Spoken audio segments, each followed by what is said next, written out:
Bonjour chers amis, aujourd'hui je vais vous raconter une histoire pour illustrer mon propos.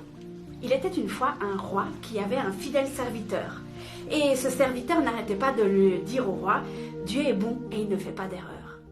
Le roi, il écoutait ça que d'une oreille.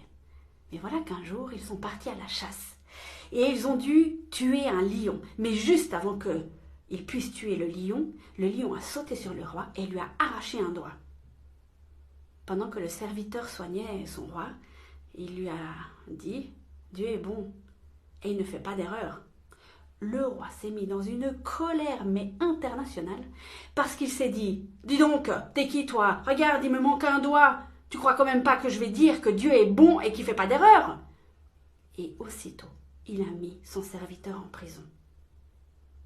Mais dans sa prison, le serviteur continuait à dire « Dieu est bon et il ne fait pas d'erreur ». Un jour, le roi est reparti à la chasse.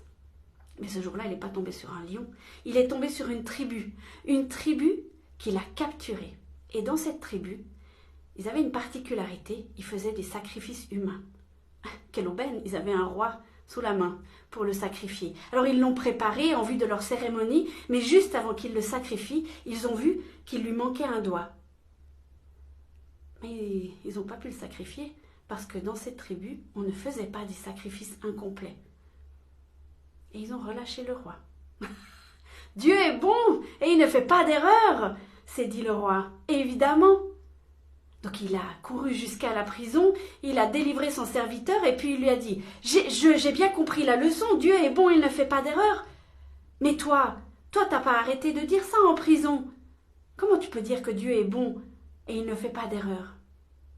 Le serviteur a souri, il a regardé son roi et il a dit « Si j'avais pas été en prison, c'est avec toi que je serais allé, et c'est moi qu'ils auraient sacrifié. » Cher ami, je te l'accorde, c'est assez facile de dire que Dieu est beau quand tout va bien. Souvent quand ça commence à aller de travers, il y a une pensée qui s'installe en nous très rapidement. Si Dieu était bon, pourquoi est-ce qu'il me fait passer par là? La petite histoire que je vous ai racontée au début, elle prête assez à sourire. Puis quand on a toute l'histoire, on se dit « Ah ben évidemment, heureusement qu'on lui a arraché un doigt, heureusement qu'il a mis le serviteur en prison. » Et on avait toute l'histoire. Eh bien, quand on a des difficultés, quand on a des épreuves, quand on a vraiment des choses par lesquelles on doit passer qui peuvent être affreuses, on n'a pas toute l'histoire. On ne sait pas ce qui va arriver. Et surtout, on ne sait pas pourquoi. Alors, peut-être qu'on n'aura jamais d'explication.